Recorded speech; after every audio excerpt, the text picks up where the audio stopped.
Pennsylvania. It is one of the first 13 states founded in America, and it is also no stranger to the occult and paranormal.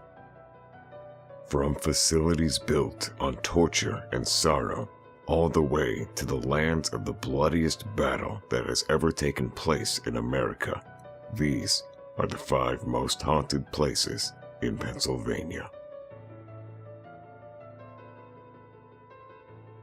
Number 5. Dixmont State Hospital.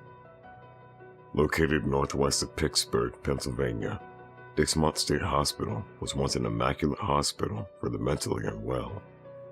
Even though the hospital has since been demolished, Dixmont still holds a shroud of mystery to its once state-of-the-art facility. Due to the lack of funding, Dixmont had to close its doors for good, only to have the surrounding nature, darkness, and howling wind to keep it company. If one were to traverse the desolate hallways of Dixmont, they would be greeted by the rusted innards of the facility and frequent dead ends along with complete abandonment. Nature had began taking the land back, the vegetation sweeping particularly through Reed Hall, a V-shaped building giving a scenic view of the valley, displaying how out of reach civilization is. The water treatment plant sat alone, giving a foreboding experience as the wind howls against the smokestack. Below Dixmont rests an unused tunnel system. The tunnels are pitch black and seem to stretch for miles. If you are brave enough to traverse into such a hospital, you would get unshakable feelings that you are being watched. Perhaps the patients never truly checked out. Number 4. Jenny Wade House, Gettysburg. Mary Virginia Wade was born in Gettysburg in 1843 and grew up in a house with her family that could be found on a Baltimore street. She was called Jenny. In 1863, this local girl turned 20 and was living with her sister Georgia, her brother-in-law Louis, and her baby nephew and niece in one unit of this red brick house, while Susan McLean, the owner of this structure, lived in the other unit. When Union and Confederate troops clashed in a bloody conflict on the fields and town of Gettysburg, Jenny, Georgia, and Susan's house was smack dab in the middle of the fighting. In no man's land. Not only was this a landlord's nightmare, but it goes without saying that it was incredibly dangerous for the occupants as well. Jenny, Georgia, and Susan were warned to leave because of their precarious situation. While Susan left, both the other sisters baked bread and gave out water to passing Union troops. During the first 2 days of the battle, a cannonball landed in the dividing wall in the attic, but it didn't explode. While many bullets hit the outside of the house, none came inside. However, sometime during the 3rd day of the battle, a stray bullet that was shot by a Confederate soldier holding his position in the Farnsworth house attic came through 2 wooden doors of their home, striking poor Jenny in the back as she was baking bread in the kitchen. Jenny was the only civilian killed in this bloody 3-day battle, and she was remembered as a martyr to the cause and an example of courage and patriotism. When soldiers came to take her body, her mother insisted in having Jenny put in the cellar until it was safe to move her. Soldiers stayed with the body until she could be buried in a temporary burial spot. Finally, Jenny's remains were buried in Gettysburg National Cemetery with honor. Her grave is honored by a lovely statue and an American flag. The house itself, being near the battleground, has numerous reported entities. Jenny Wade herself has been reported by a number of locals, saying she still wanders the battlegrounds of Gettysburg, trying to still help the soldiers she once aided. Along with Jenny Wade, there's also a high amount of childlike entities that roam around as well, along with up to 3 unidentified male apparitions. If you are around Gettysburg, I highly recommend you check it out, although you may not want to venture alone. Number 3. Pennhurst State Institution. Founded November 3rd, 1908, originally founded on November 23rd, 1908, to treat the feeble-minded and epileptic, the Pennhurst State Institution was built on the most unethical foundations. Although created to house and care for the mentally ailed, the Pennhurst Asylum's doors soon opened to many of those in search of aid. Struggling pensioners, the homeless, orphans, and refugees. A seemingly kind gesture until they discovered the horrifying truth that once you go in, you'll never come out. As was the norm at the time, Pennhurst Institution operated on the basis that those viewed as living lower than society's standards should not be allowed into the world. And so, with a cheery face and hopeful demeanor, they welcomed as many in need as possible, only to turn on them once the doors were slammed shut behind them. Seen as menaces to the peace and potential criminals, the disabled and bedraggled were beaten and tortured, all in the name of keeping society's gene pool clean of any imperfection. Eugenics was the driving force behind the hospital's bloody gears, but there appeared to be more unsuitable people in the world than they could handle.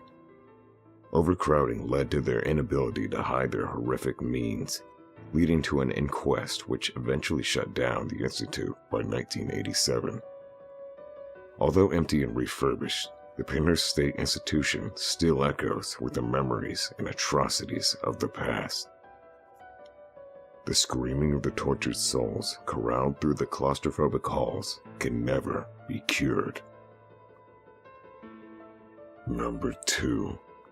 Gettysburg Battlefield. Located amongst anchors of the land that once held the bloodiest battle in American history, lies houses and townships that to this day house the most restless souls of those affected by the battle. Many of those places have a story behind them, as most homes were converted into makeshift hospitals and inns for soldiers. The 3 most famous of these houses include the George Weckert House, the Hummelbach House, and the Rose Farm. The George Weckert House had a surprising number of different occupants over the years, many of whom have had stories to tell. One of the previous residents of the house spoke of a door on the 2nd floor which refused to stay closed no matter what they did to it. One ranger even nailed the door shut with a small wired nail, and yet it refused to stay closed.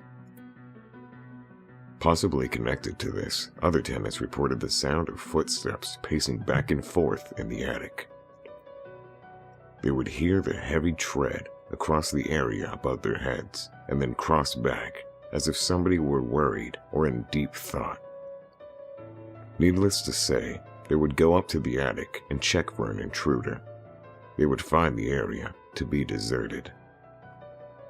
The Hummelbach House is somewhat of a local legend.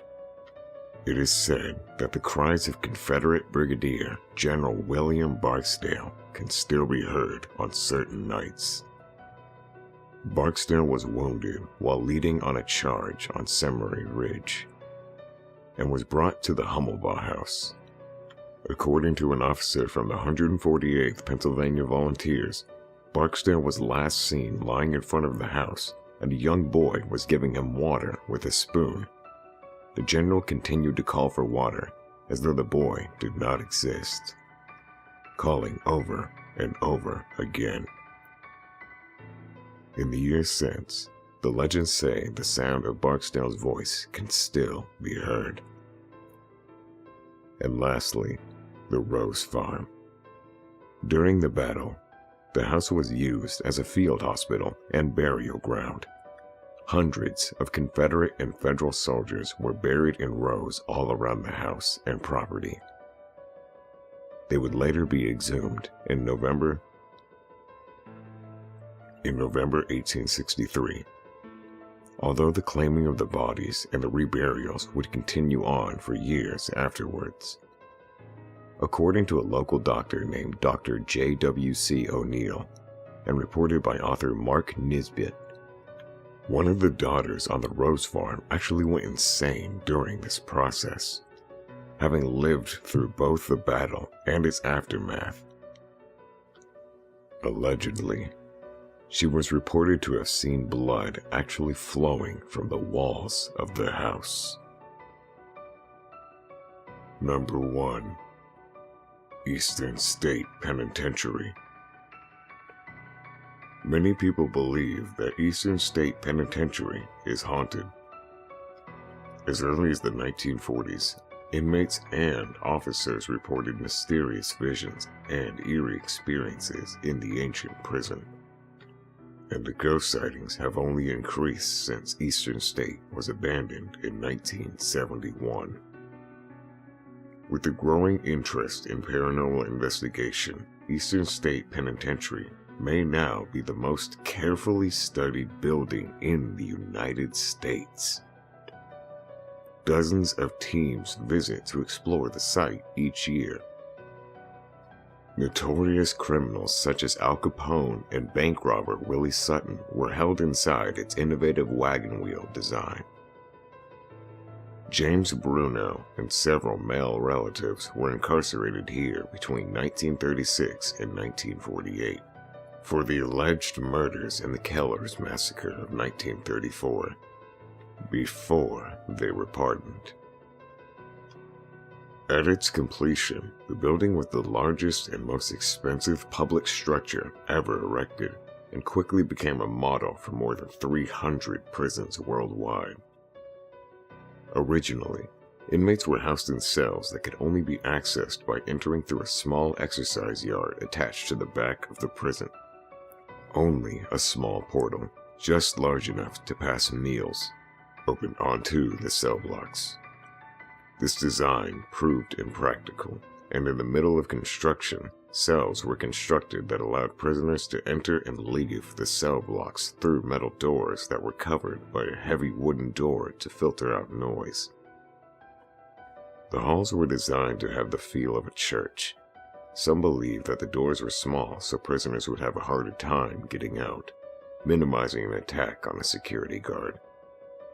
Others have explained the small doors forced the prisoners to bow while entering the cell. This design is related to Pennhurst and ties to the religious inspiration of the prison. The cells were made of concrete with a single glass skylight representing the eye of God, suggesting to prisoners that God was always watching them. On April 3, 1945, a major escape was carried out by 12 inmates, including the infamous Willie Sutton, who over the course of a year managed to dig an undiscovered 97-foot tunnel under the prison wall. During renovations in the 1930s, an additional 30 incomplete inmate-dug tunnels were discovered. The penitentiary was intended not to simply punish, but to move the criminal towards spiritual reflection and change.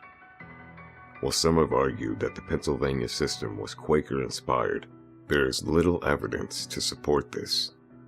The organization that promoted Eastern State's creation, the Society for Alleviating the Miseries of Public Prisons, today's Pennsylvania Prison Society, was less than half Quaker, and was ran for nearly 50 years by Philadelphia's Anglican Bishop William White.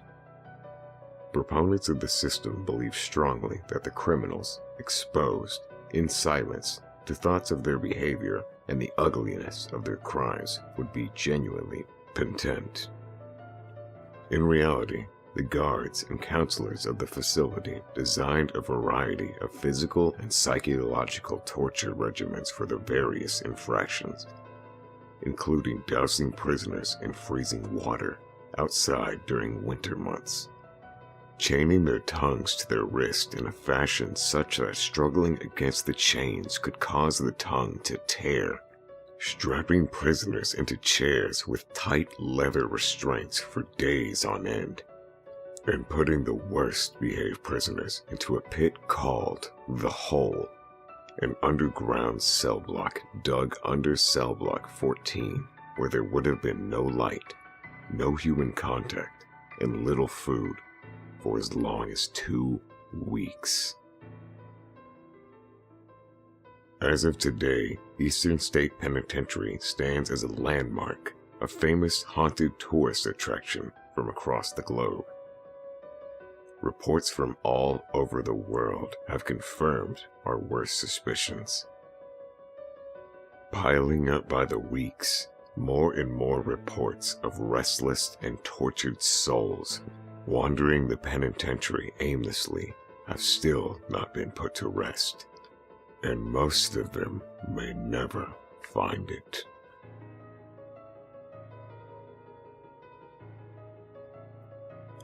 Hey everyone, it's Pyfer here. I just wanted to let everyone know that watched this video. Thank you so much for the support, and also thank you for all 715 of my subscribers. It's really insane how fast that number rises every time I come back and I'm ready to upload a new video. So, without making this end card a long update video of its own, I just wanted to tell you guys that I'm officially done with college for this semester, so I should be able to work on a few more videos before the next one starts. And I have a few more announcements I wanted to make, but I wanted to wait until my next video, which should be in a few days, so stay tuned for that. And if you guys have any questions, or just feel like talking to me, please let me know down below, or you can message me on Twitter at Mr. Pyfer. That's all I have for now, guys. If for some reason I'm not able to get the video out that I'm working on right now, I want to wish each and every one of you a very happy holidays from the bottom of my heart. Thank you. And remember, stay safe.